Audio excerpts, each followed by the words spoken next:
Some of us find meaning in creation, of building things that have never existed before, be they made of words, or pigment, or wood. Some of us find meaning in exploration and discovery, of finding new places or new ways of looking at known places, of looking so close or so far that we see things that have not been seen before. Some of us find meaning in healing, in touch and insight that results in betterment, which allows the person on the receiving end to become more functional. Others in helping in other ways, or in elucidating, in teaching, for instance.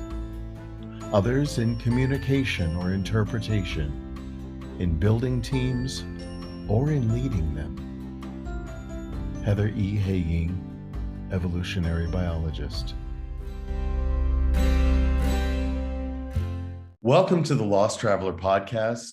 I'm your host, Henry Cameron Allen, and I'm so excited to be launching season 3 of the Lost Traveler podcast with this very special guest. This is actually the first conversation we've ever had. We met, as one does, through social media, and our paths found one another. And I thought, wow, this would be a great conversation.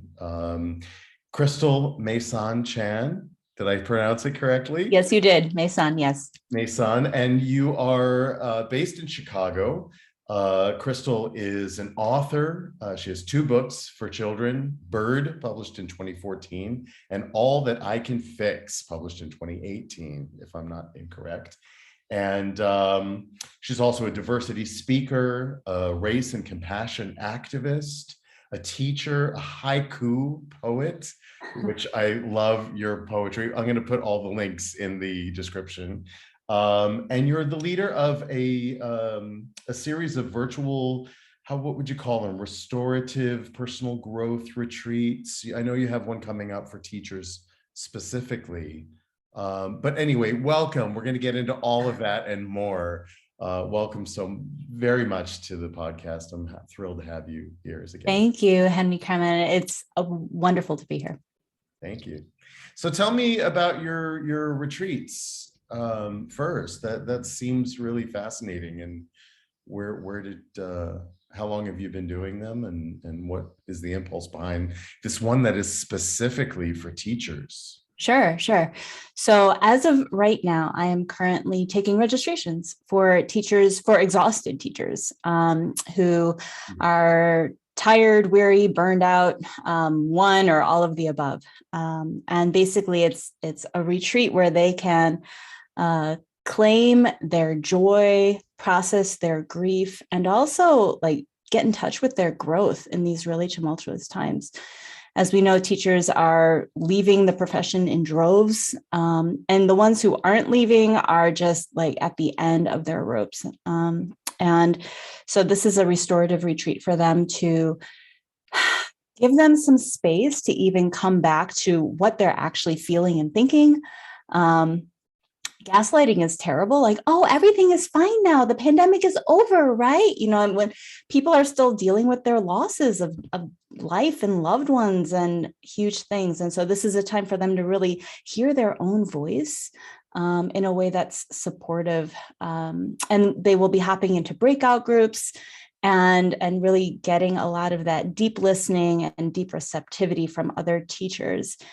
I've done this with adults just in general, and to amazing effect. People have come processing multiple deaths in their family from COVID. This started in COVID. And this started with my own processing of all of the things that I've been walking through. I lost my 15-year day job because I was a retreat planner at a retreat house. Well, that's a conference center. And so that was the first thing to get cut, Right. in the pandemic. That was my stable day job as an artist and lots of other things. And so I was just reeling. And it's basically this format where you just free form write out everything that comes out. And the questions are, what have you lost? How have you grown? And what have been your strange joys in this time? And from those three prompts, and you can do whatever you want in your writing time, and really, you really plumb the subconscious and kind of like these deeper levels of the heart, mind, spirit, and really start to hear what's really going on, your true voice, the truth of your voice and what you're looking for and what you want. And then I help people whittle it down so that basically, I mean, you mentioned haiku, basically by the end of this 3-hour virtual retreat, people walk away with something as short as a haiku of their truth in these times. So my friend likes to call it, what we all go through, and psychologists have their own terms for, like the overwhelm and the shutdown, the disassociation. My friend calls it the scrambled eggs of the brain. She's like, oh my God, my brain is so scrambled eggs. Like you can't even think, So this type of a writing workshop is meant to actually like clarify the scrambled eggs of the brain so that you are sitting with a very clear, concise haiku of your own words from your own gut sense of where you're at right now and what you want. It's very clarifying. This is available to teachers anywhere, right? Yeah. Virtual retreat, anywhere. Virtual retreat, June 11. Yep. And we have listeners now in 34 countries around the world. Come on over. Really important that yeah. It's accessible. Can you explain for those of our listeners who may not be familiar with the form of poetry called haiku, what it is and why it moves you?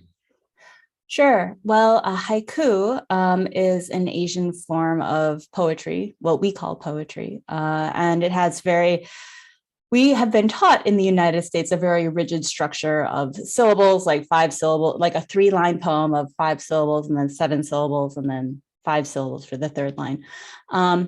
So I call it a haiku that we end with, but it's not really. I mean, some people, especially when I've done this for kids, because I'm also expanding into the schools to also help clarify for teens and children their own inner tumultuousness.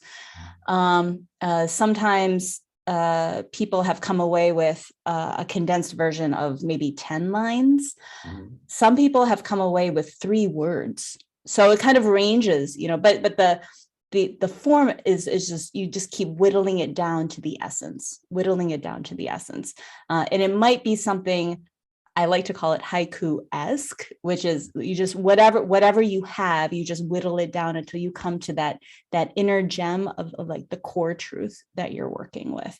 So and the beautiful thing too, is that it's really not for writers. I'm putting air quotes and scare quotes around that. This is really for people who also hate writing and loathe poetry. Because what this is like, so it's like you get all of your inner world out on paper, and then you I walk them through this process where you very tenderly whittle it down and reduce it down in a way that bypasses the thinking brain. So you're not like, oh, do I take out this word or put it? No. You're actually operating like from your gut and your core and your intuition.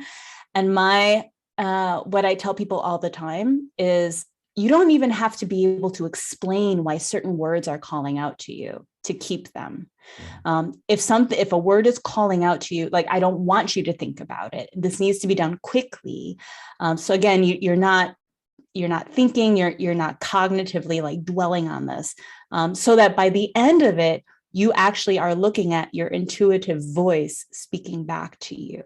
And because of that, like it's really liberating for people who are very intimidated by words or poetry or whatever. I'm like, this is not for publication and no one will be looking at this except for you. Although it can be if you want to later. And absolutely. It's what I call feeling outside the lines. Ooh. Right? It's breaking down the structures that you've been told you must operate within. I think that's something I want to deep dive today with you, because as an activist, as a compassionate activist, as a racial activist, a post you just did recently, you were talking about burnout, which I think is a lot of people would resonate with.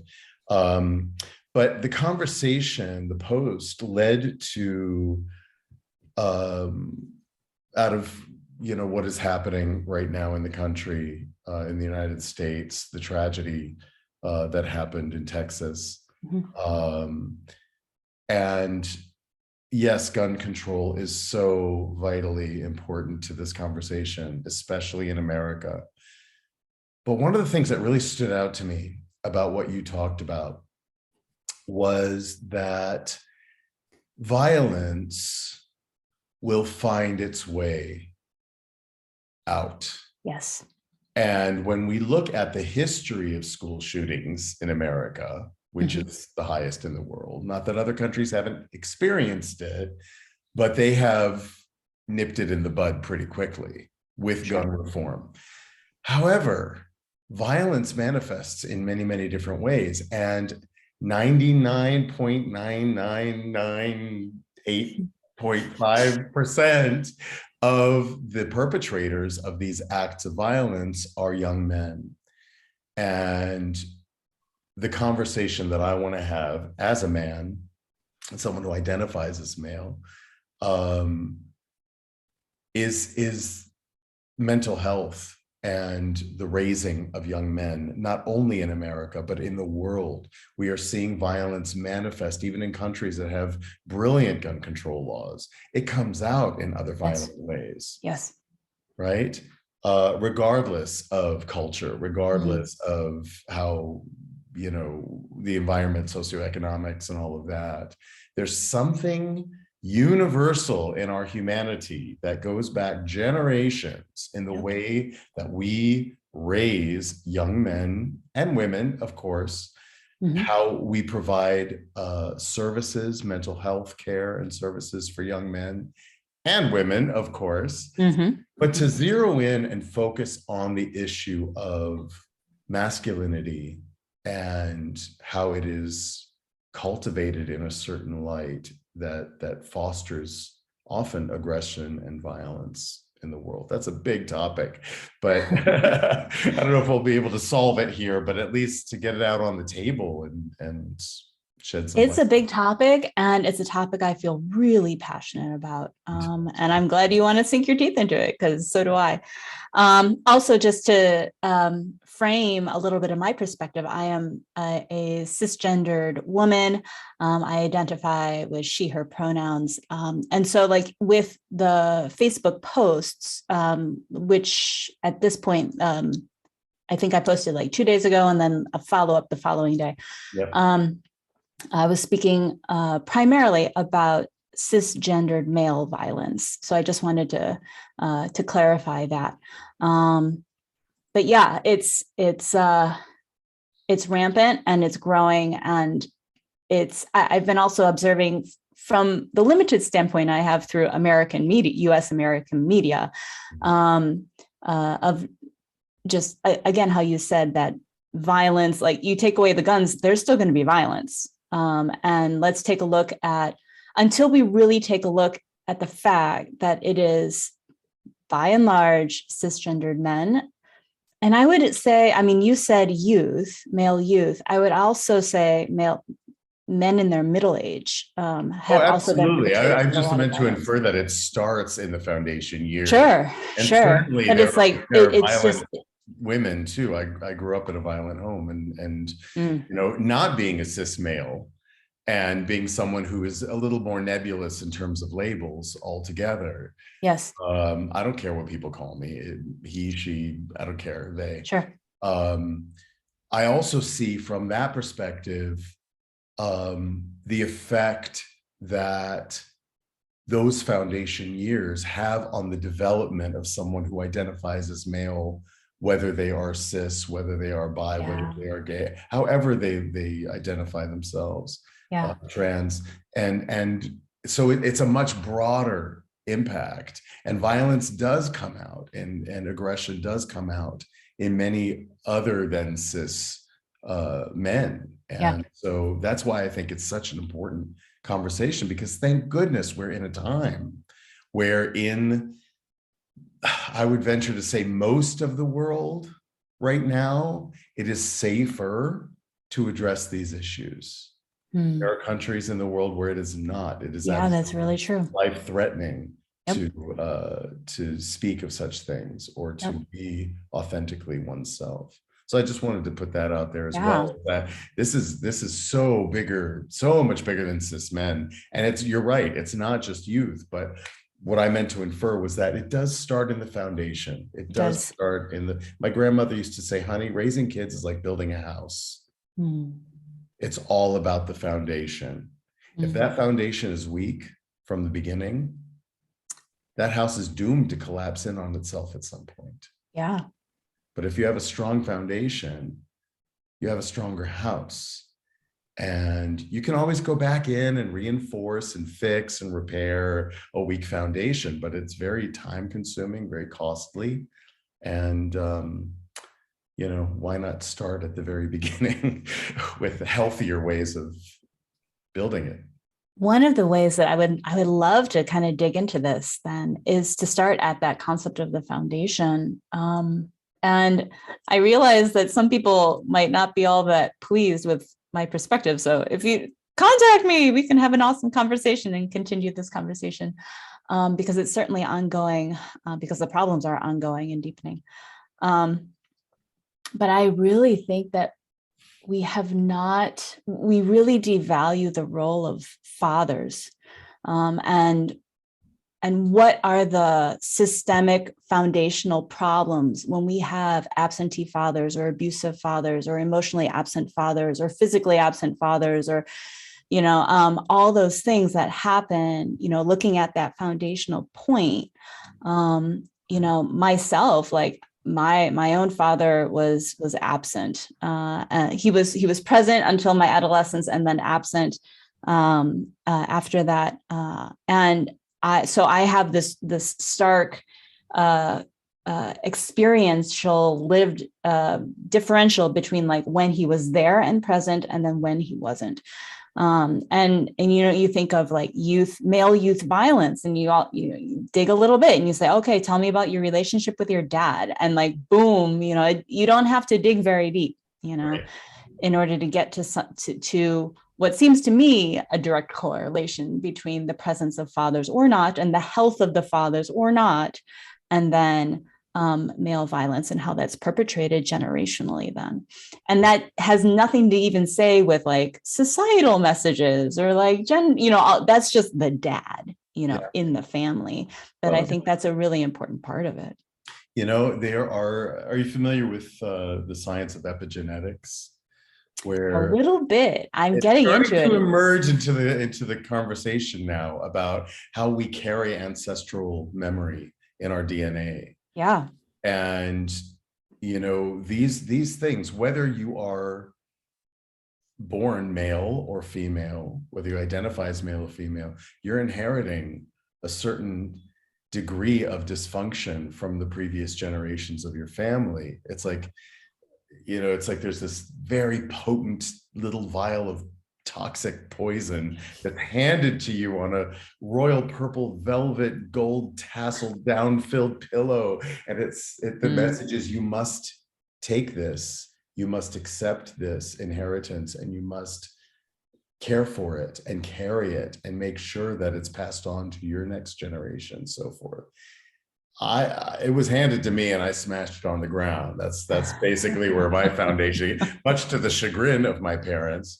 But I think that, obviously there are women who inherit that as well. And yes, there are violent and aggressive women who, for me, it boils down to what this whole podcast series is about. It's these universal life skills.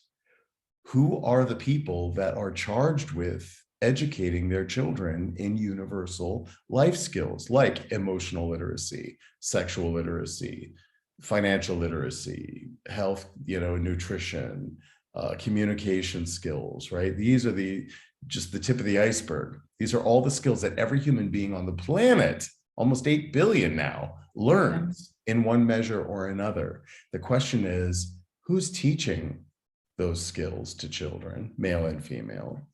And how equipped are they to be teaching these skills? Because they're not learning them in school. I certainly didn't. It's rare. Exactly. Well, it's interesting too, because my second novel, All That I Can Fix, it actually tackles the father-son dilemma of how do you repair the father-son relationship when your dad has fallen off of his pedestal. Yeah. And so it's basically about a mixed race teenage boy named Ronnie, and his dad tried to die by suicide and injured himself. He survived and injured himself. But the core of the book is what happens when your hero falls off his pedestal and crashes into a million pieces. And Ronnie is so angry at his dad. Like, how could you try to leave us like this? And it was so wonderful. So the heart of the book is the father and the son finding their way back to each other in their own broken ways on both ends. And in the meantime, there's an exotic zoo breakout. And so there are literal lions on the loose. And actually there's a school shooting in the book too. So everything kind of really, there are panthers and there's hyenas running around. And then there's the gun control debate and the gun rights debate. People shouting at each other, we need more guns because of all the animals. No, we need the feds to come in, blah, blah, blah. And then of course the guns get into the schools, there's a school shooting. And actually this happened, maybe the book came out maybe 6 months before Parkland, with the teen movement against gun violence.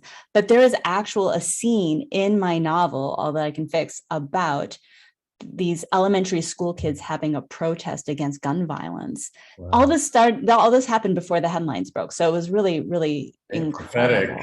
Prophetic. Yeah, kind of. It was kind of creepy. But I think like one of the things that has been so helpful in life skills, and I do this through my books, just for me, my skill is one of my skills and passions is writing, right? And the written word.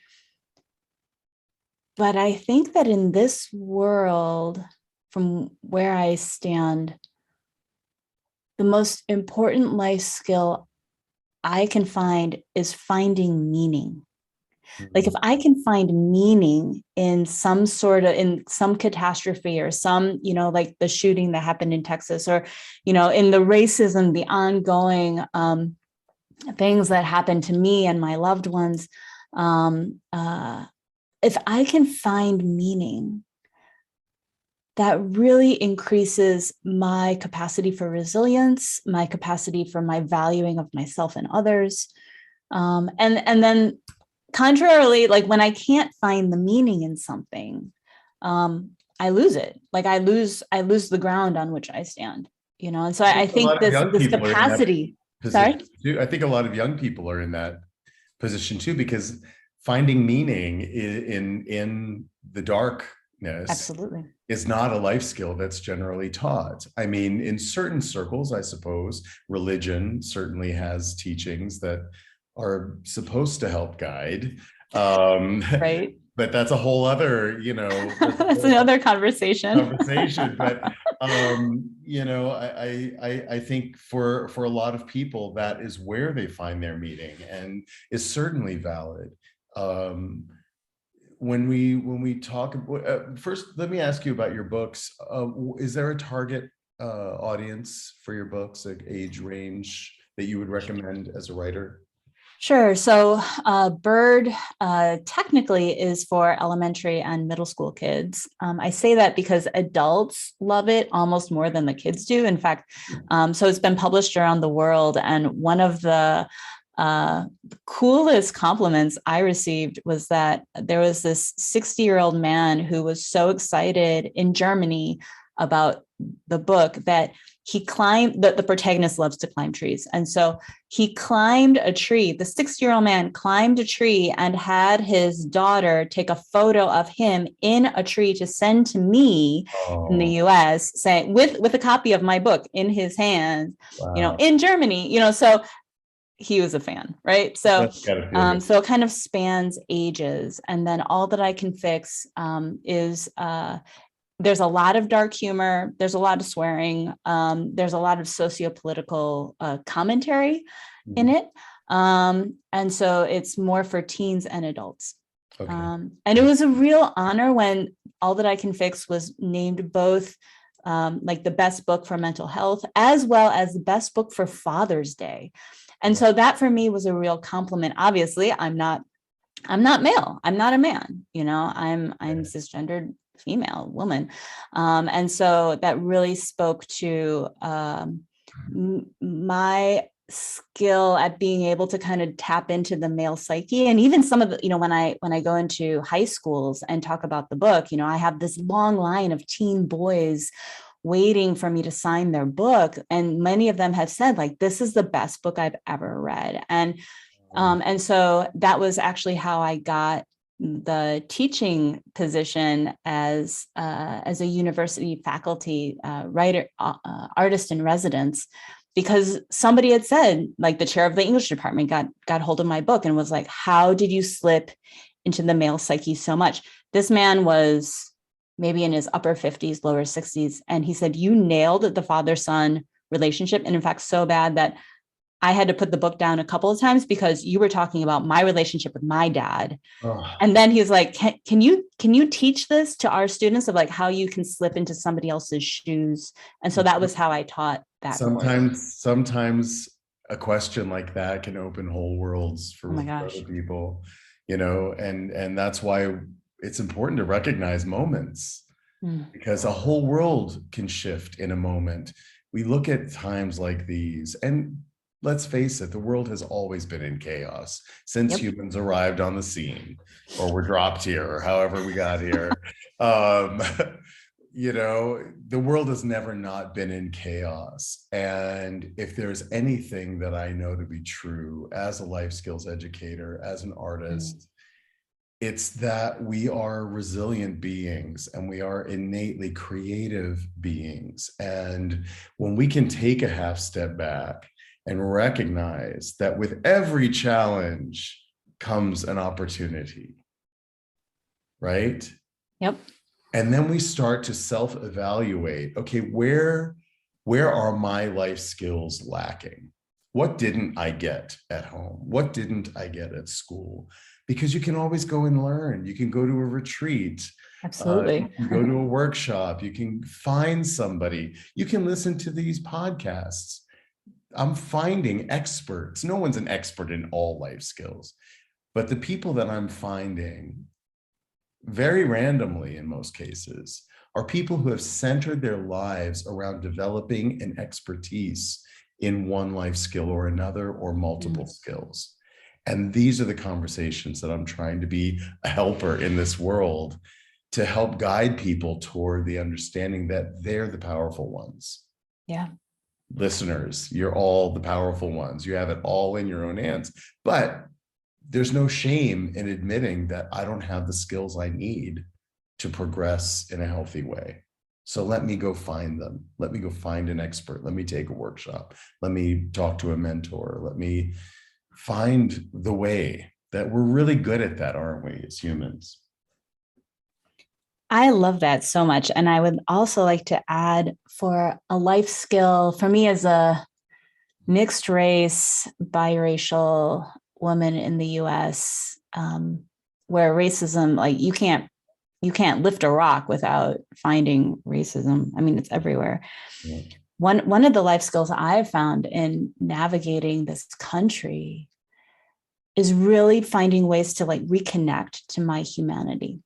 And because that's white supremacy tells you that you're actually not human and you don't have a soul and you have no worth and blah, blah, blah, blah, blah, blah, blah, which also leads to burnout, because like if you have no boundaries and if you have no worth, then we can of course extract everything from you without a problem. And, you know, so, but by like keeping in touch with my humanity and continuing to reinforce that on a regular basis has been really, really important for me to do a lot of things.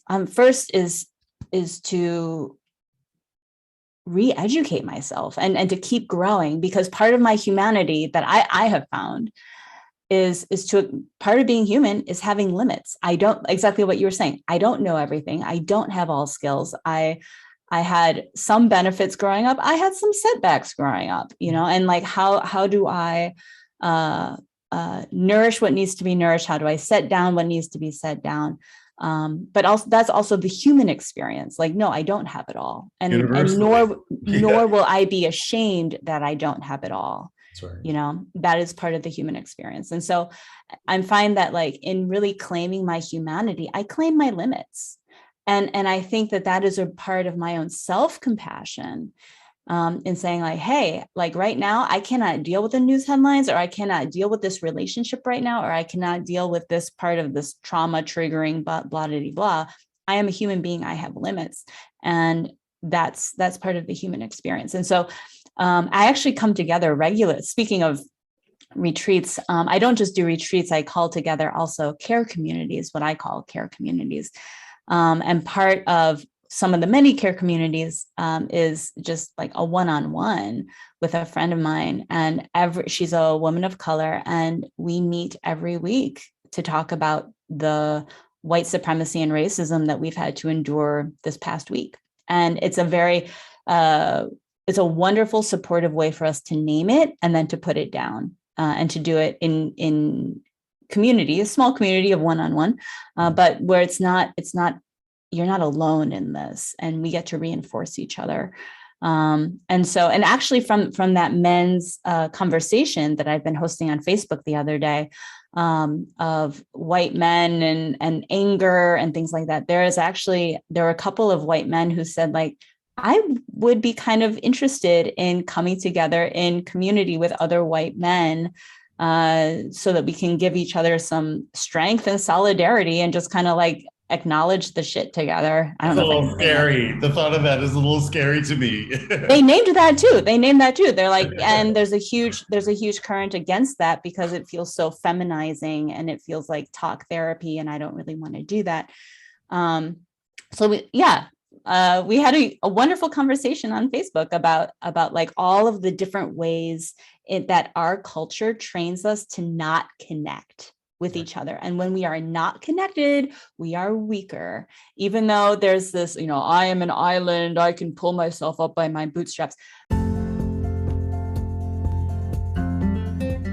Balance, pain mitigation, range of motion, athletic performance, focus, memory, immune system support, and REM level of sleep.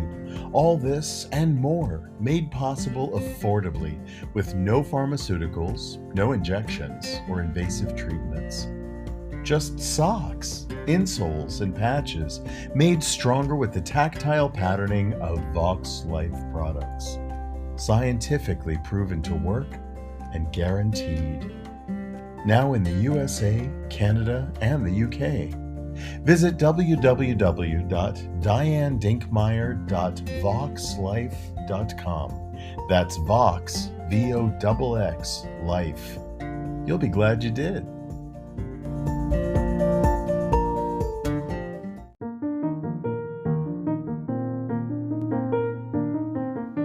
Your generous sponsorship and individual support of the Lost Traveler podcast benefits the Lost Travelers Club, a charitable project under the fiscal sponsorship of United Charitable, a nonprofit 501c3 organization. The Lost Travelers Club focuses primarily on the needs of parents who have outlived their beloved children. We recently launched our new Brain Candy Project wing, providing art supplies to children still struggling with critical or terminal health-related conditions. We hope to raise enough funds to launch Brain Candy, an arts and literature magazine created by and for these young people. Find out more at www.braincandy.online. Thank you. The one thing that in one question, I feel like I just totally, like, I hate the bootstraps myth, because number one, it's a myth. It's not true. That's right. My response to the bootstraps myth is, pull yourself up by your bootstraps. You can do it all by yourself. Who made the boots?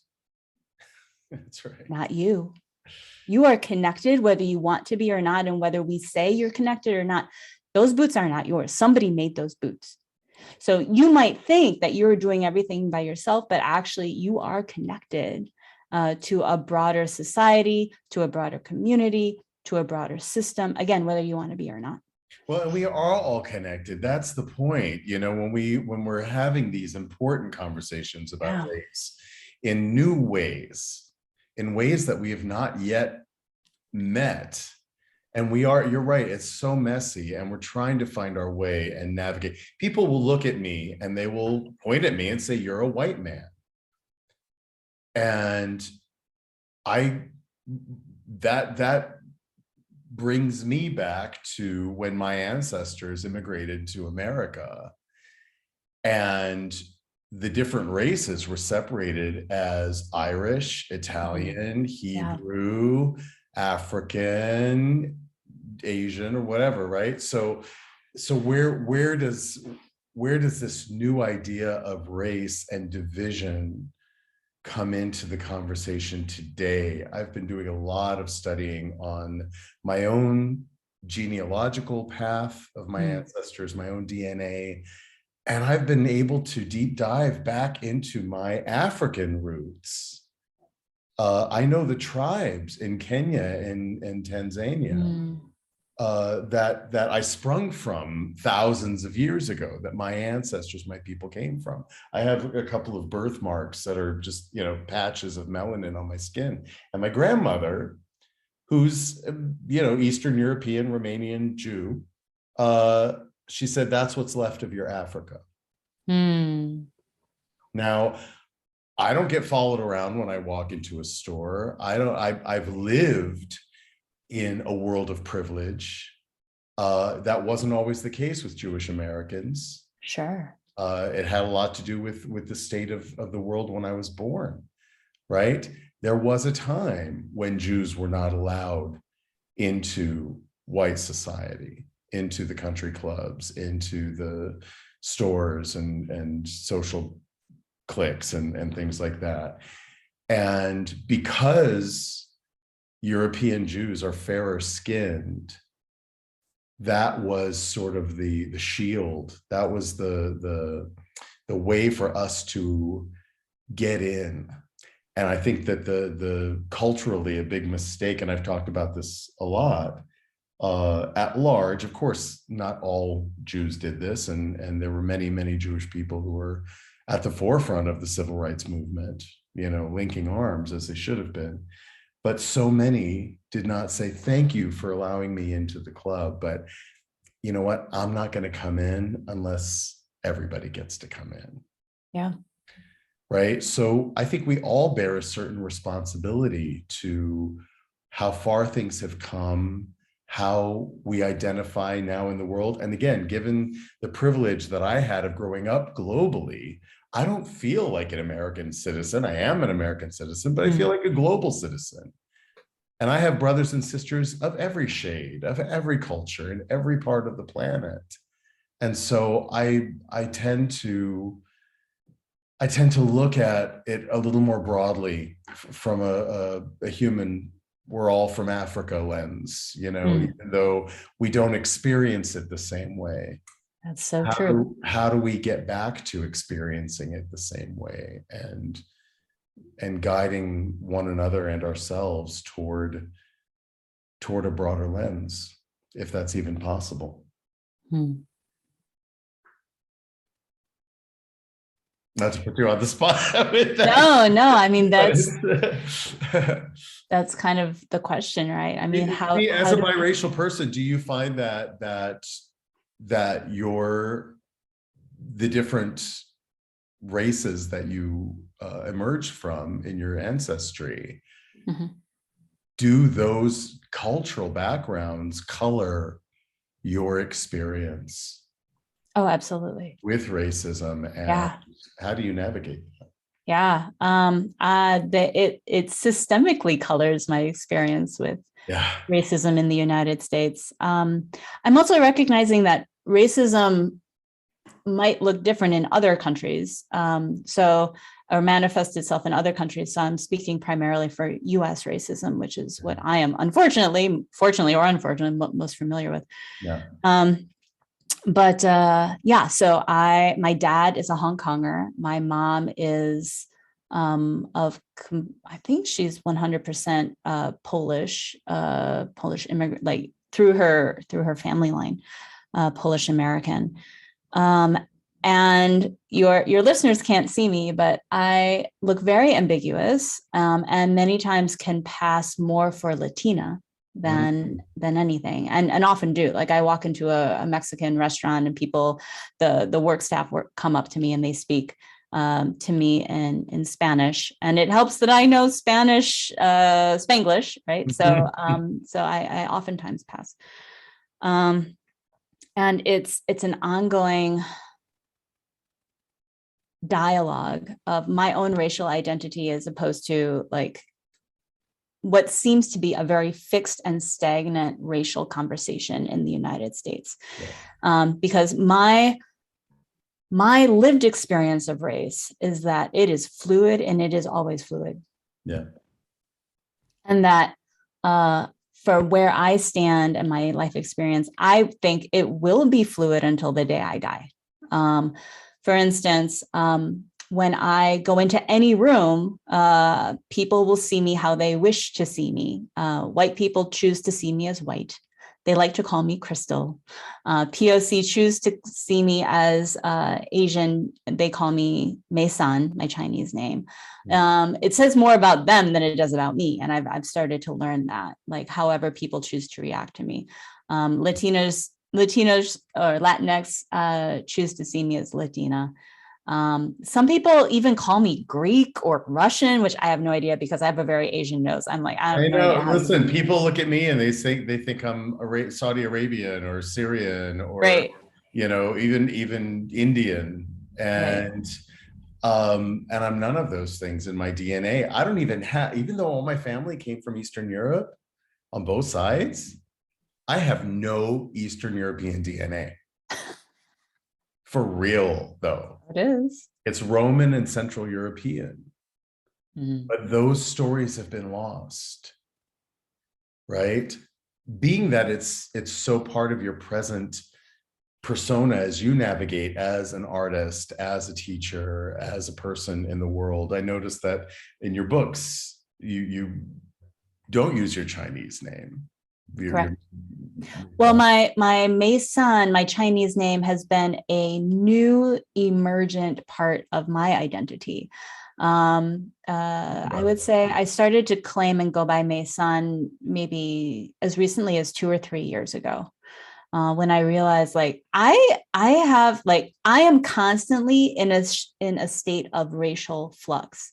The people who see me don't know this because I've already adapted to them, even upon the approach. I walk into a room, people want to see me as POC. Okay, I can put that hat on. People want to see me as white. It's a survival mechanism. I don't like it. I'm forced into this for my own self-preservation, and so it was kind of like, where is space for my externalized, racialized self? And so what I see is like, sometimes I go by Mei San, sometimes I go by Crystal. For my activism and social media, I will oftentimes go by Crystal. For my spiritual direction and my retreats, self-care, I oftentimes go by Mei San. Sometimes when they overlap, I use both. I go by Crystal Mei San, call me CM, that kind of a thing. And for me, I find that to be exceptionally liberating and healing, because it's like, monoracial people get really confused and anxious, like, oh, I'm going to call you the wrong name at the wrong time or wrong context.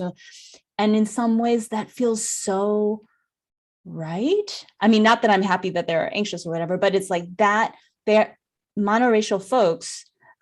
One of my mixed race friends called them the monos. The monos, I don't mean that pejorative, but the monos, like, it's like they are finally starting to experience the type of identity anxiety that is always with me at all times, about like, what am I going to put on at this specific moment to make me be safest at this moment. But it's, except in this way, it's no longer out of fear. It's more of like, I'm reclaiming myself. Like I am both. I am one, I am the other, I am both. And if monos feel anxious at this, that's okay, because I am externalizing the identity process through my names. I am externalizing that has always been an internalized journey, but now they see it now and they hear it now in the form of my name and my Chinese characters, the Romanized letters.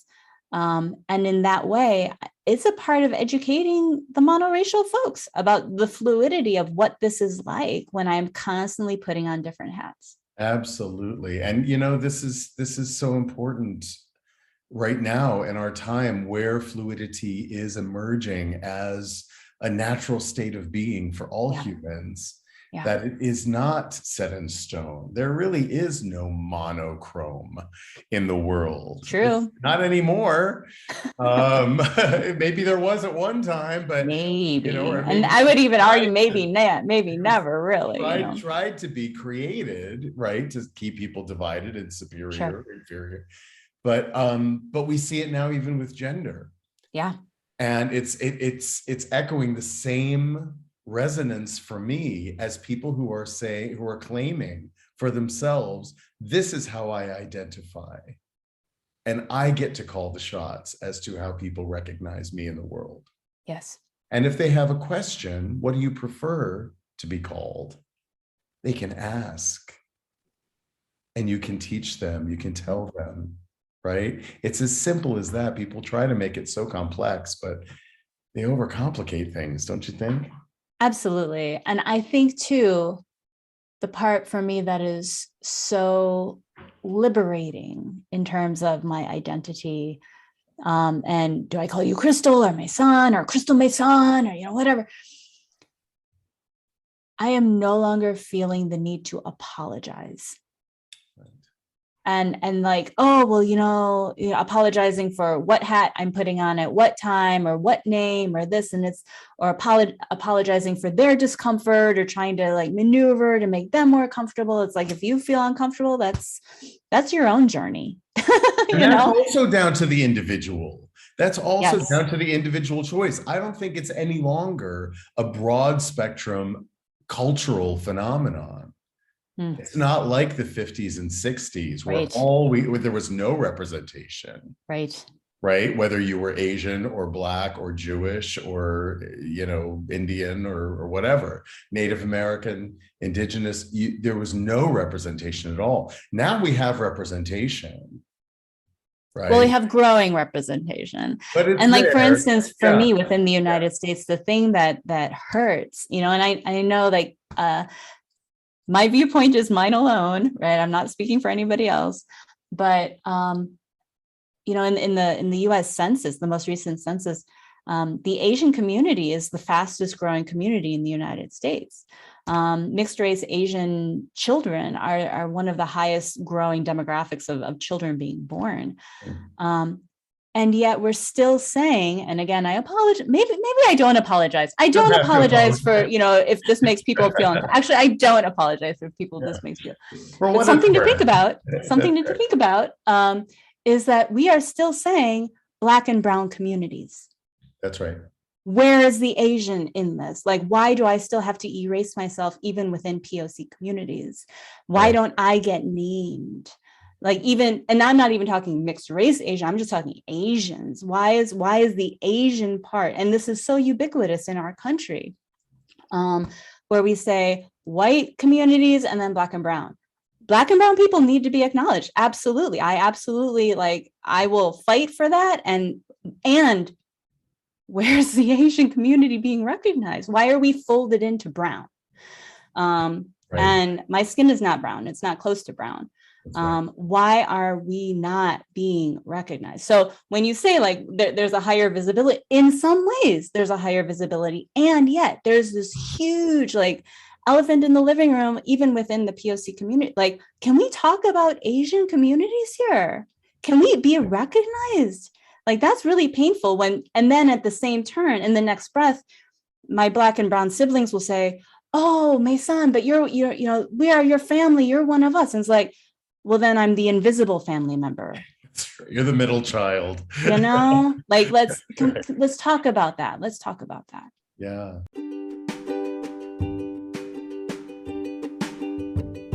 Shadow and Light, LLC was established by Dave Roberts and Reverend Patty Farino, co-authors of When the Psychology Professor Met the Minister.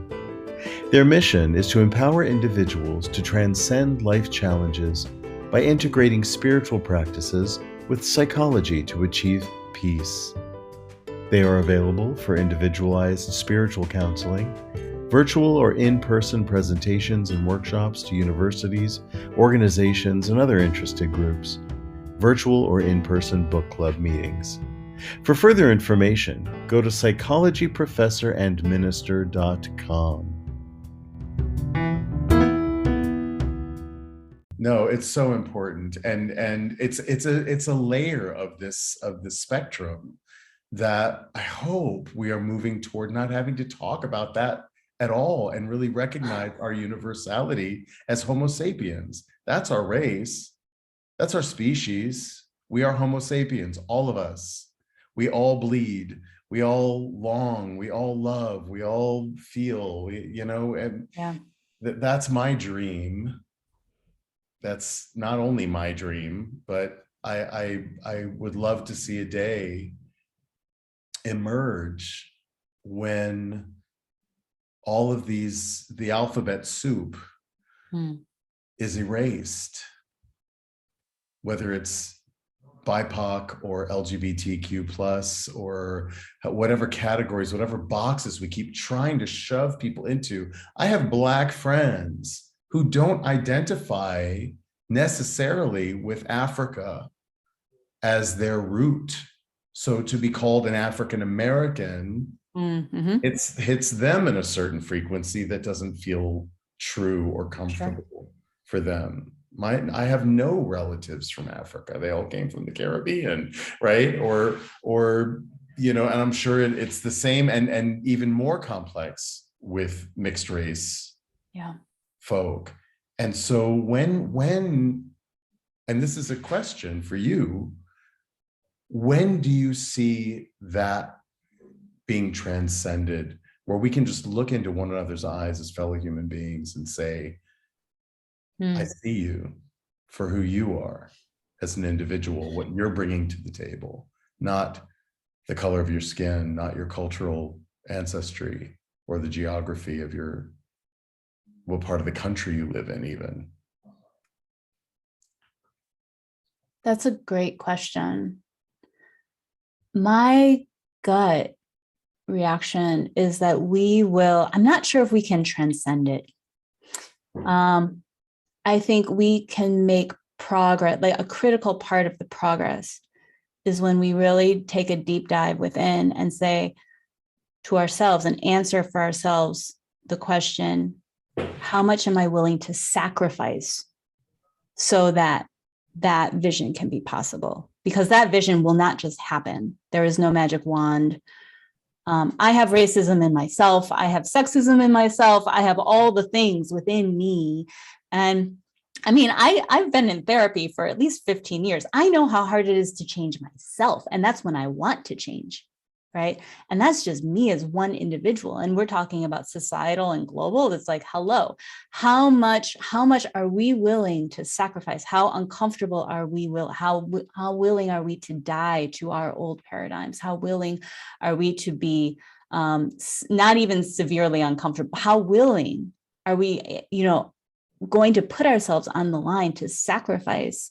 Because this status quo is not just going to go away. And I think there's a lot of people out there who think it will, just by the well-wishing, just like the well-wishing of like, oh, well, these school shootings are so bad. Let's just not think about it. And maybe they'll just stop, right?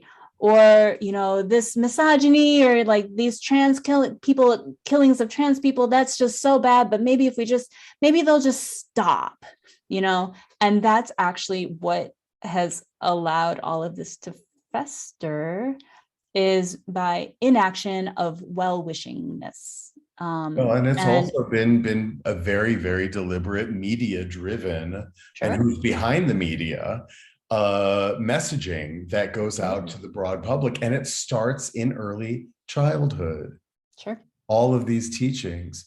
And I think you hit the nail on the head when you talk about it comes down to the individual. It's not going to be a broad societal thing.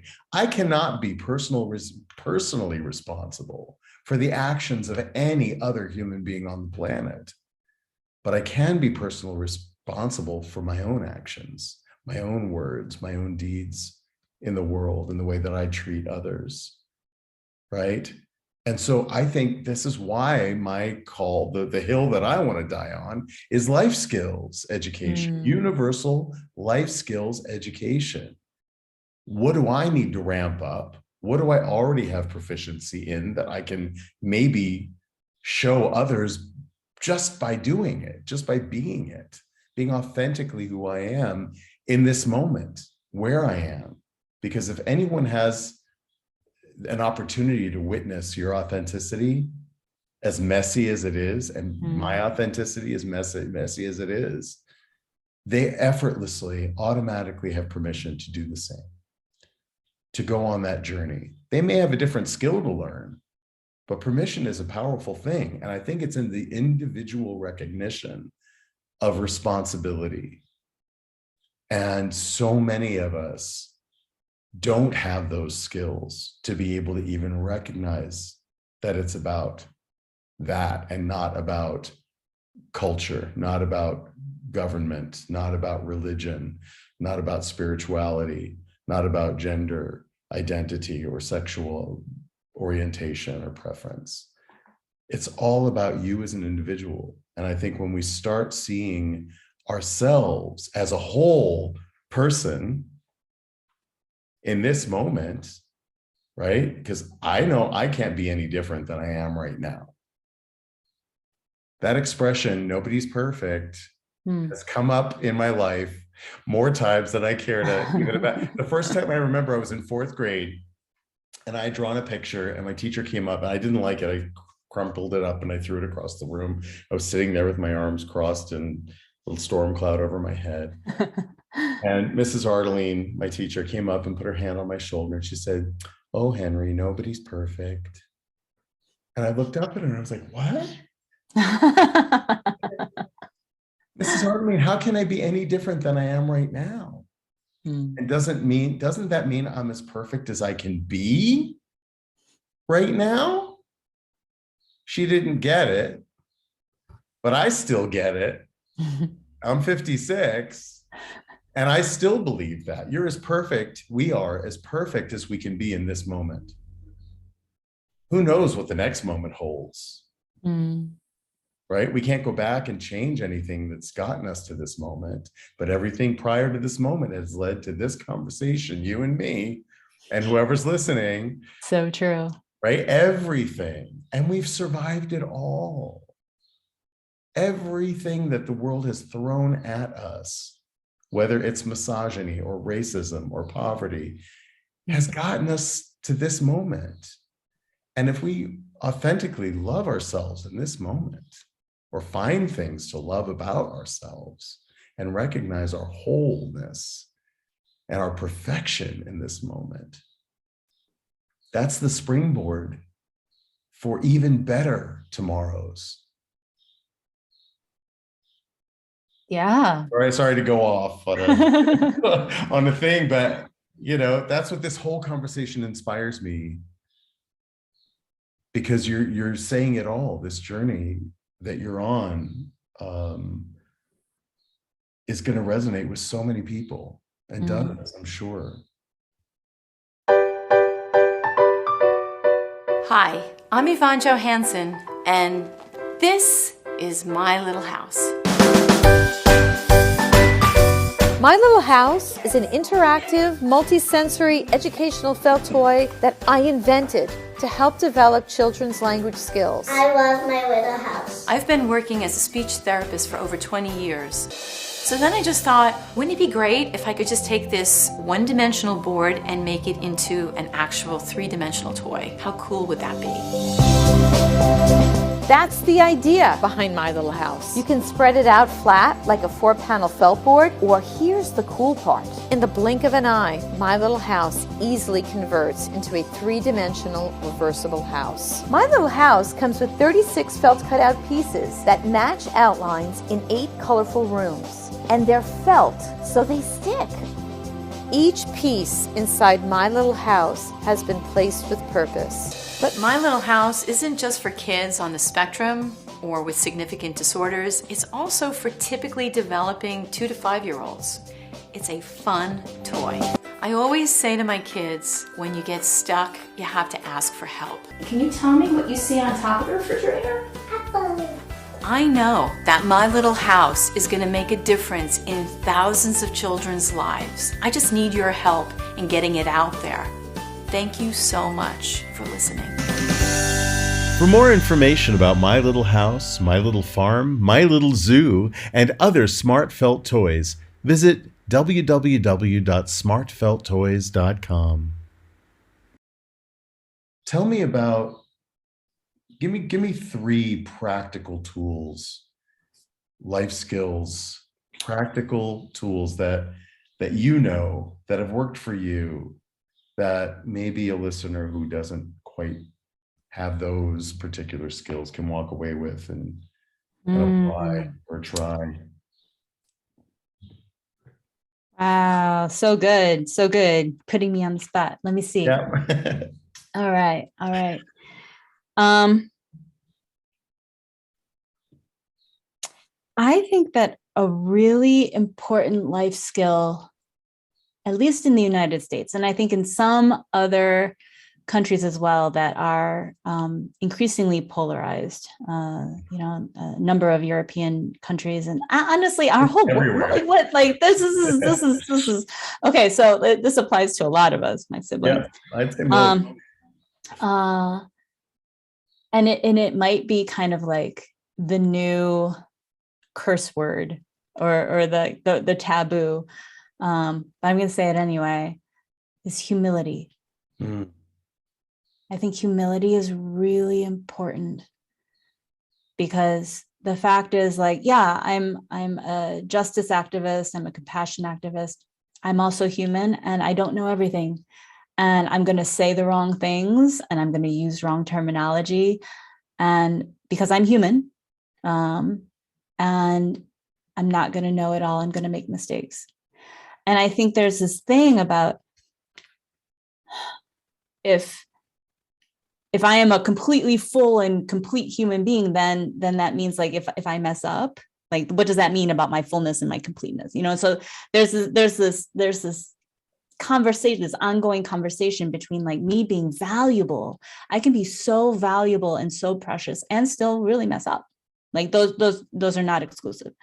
And I think having this, if our country had just even 10% more humility, I think so much of our conversations would change. The ways that we mess up, the ways that we reconcile with each other would change. The door to possibilities would be open just a little bit more, and we would be having different kinds of conversations when we lead, not just, so the United States, we see arguments as a war, right? It penetrates our vocabulary. We build a defense. We vanquish everything that we do. We build an offense. We attack the person. We just, in our vocabulary, we see arguments as a war, right? Which, of course, it's no surprise that we act like it then, right? Yeah. And that people actually do die from these types of arguments. Right. If we approach things, though, with a greater sense of humility, not to say that we are accepting what the other person is saying, right? But also just to say, like, I have weaknesses too. I have areas that I don't understand too. I don't know what the non-ableist word, but my own blind spots. I have things that I don't see and recognize too. I hold my own brokenness too. And I think that is really critical, no matter where you are, no matter what kind of job you have or don't have or will never have or have right now or whatever, what sort of relationships you're in. Having that type of humility, I think, is a real door opener to possibilities, because without humility, you close that door. How does one get there? If they don't have it, I think we're all born with it, but we lose it. How does one get back to humility? In a healthy way. And I don't mean that you put yourself down or like, oh, I'm shit, I'm not worth anything. Like, that's false. That's not. Like I said, you're as perfect as you can be right now, but it doesn't mean you don't have anything to learn. Sure. Right? We're all teachers, we're all students. But how does one start on that journey toward finding their own humility? Like a true spiritual humility that's grounded in your worth. I think for me, a big part of grounding in like healthy humility that enables me to fail, and it enables me to like make mistakes, and then I don't think that the world is coming to an end, and then I don't think that I'm a piece of garbage.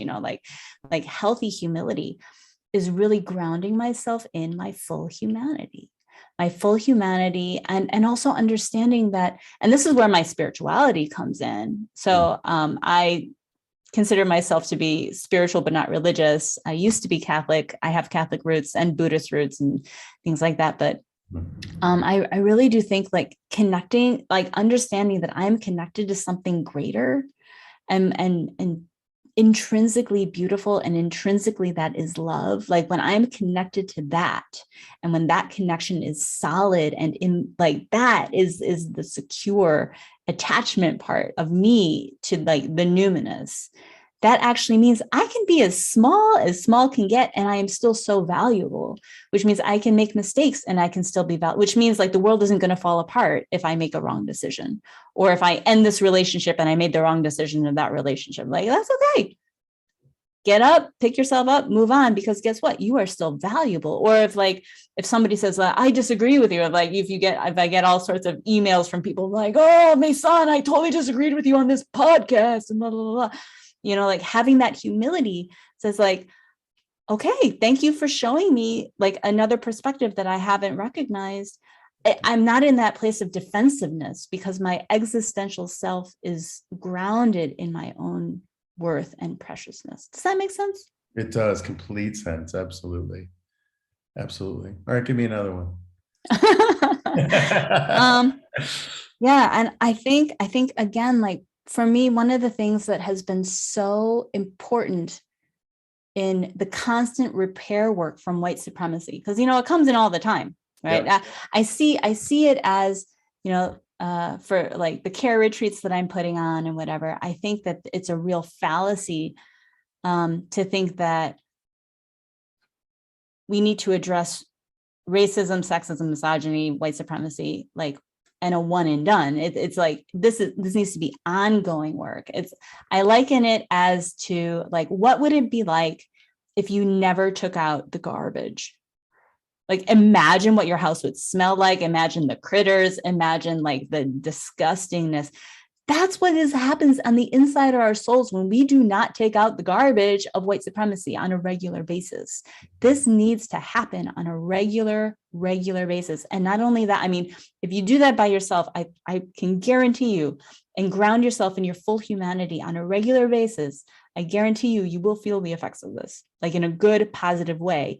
Even better if you can have even just one person to do that with you on a regular basis, where you both reground, so it's not just you, because it's a heavy current, it's a strong current, to really like find a community of even just one other person who shares that desire with you to take out the garbage. I do that weekly. And, every week we fill up an hour and a half of our time, just two people talking about the white supremacy that we have encountered this week. And that is a life skill of like claiming our humanity on a regular basis, because the moment I walk out my door, it's attacked, my humanity, and so like that constant reinforcement by myself. And then when I don't have the inner fortitude or strength or bandwidth to do that, to have that be given to me as a gift by other people in my community. I feel that that's really important. Those care communities are find your care community. I love find it, maintain it, connect with it. I don't care if it's virtual, in person. I mean, this one person I connect, it's virtual. I've never met her in real life. I think at this point, I would say that's not even a totally necessary thing. And it can be actually liberating to connect over distance. So yeah, I think connecting with your full, however that is, I think that's critical, especially in this world. And again, I will go back to like finding meaning. The world is burning up and melting down at the same time. Okay. And on top of this, youth are I feel so bad. It is my duty. Okay. So I'm 42 years old. When I grew up in an age where there were no school shootings at all. It was just not a thing. I consider it to be my duty to the younger generations here and the future generations to help give them tools to face the world that they will need to face. And yes, we're all individuals, but I also live within a collective, and it is my duty to the collective future generations. That's why I write the books that I write. That's why I'm giving these retreats, as well as I'm doing spiritual direction one-on-one, so that when people want to take a deep dive in what is the meaning of this? Adults don't give a shit about gun. They say they do, but what is actually being done? Nothing. And we know how this will end. And we know how this chapter will end. Children are watching. And the rates of youth anxiety and depression are through the roof. Of course they are, because they are human beings with limits, right? Yeah. And so what kind of world are we giving them? And I think so much of finding that inner resilience, the foundation of that inner resilience is finding that meaning. What is the meaning in this? What is your personal meaning? How are you personally finding meaning in these times? What is your purpose in these times? How are you walking that path of purpose in these times? And then in a collective sense, what is the collective meaning? Because again, we're not only individuals. We are individuals placed within a larger, broader context of society and community.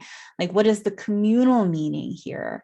And I think I find that like a tether, like an umbilical cord, like a life raft, in these tumultuous waters. Mm-hmm. We have to be able to find the meaning. If you can find the meaning, you can go through a lot. You can endure a lot. And without that tether, man, it's a rough ride.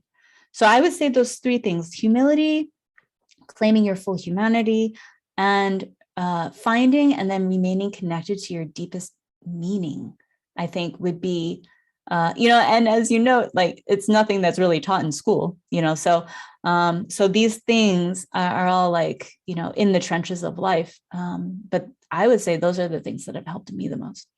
And those are tools that every parent of children, every family member, every teacher of children can take with them. It's like that tether, it starts with you at the center, and then it's your immediate circle, your family. And then maybe it's your school or your community locally.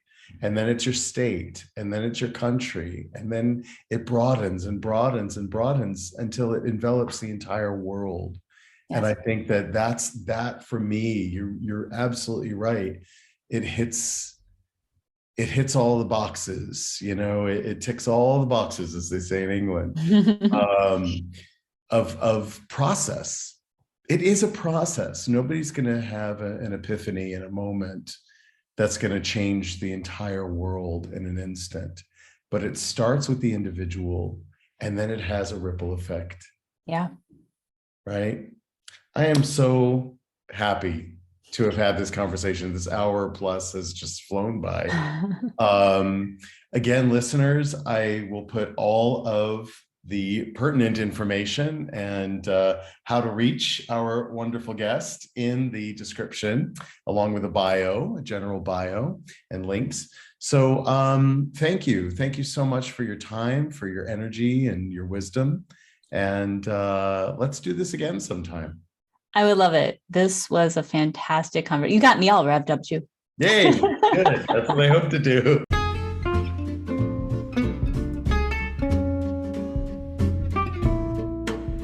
You've been listening to Season 3 of the Lost Traveler podcast with your host, Henry Cameron Allen. Visit me online at www.henryallen.org. Thank you to all my guests, and thank you to my listeners all around the world. I couldn't do this without your support. Let's keep striving for a better world together.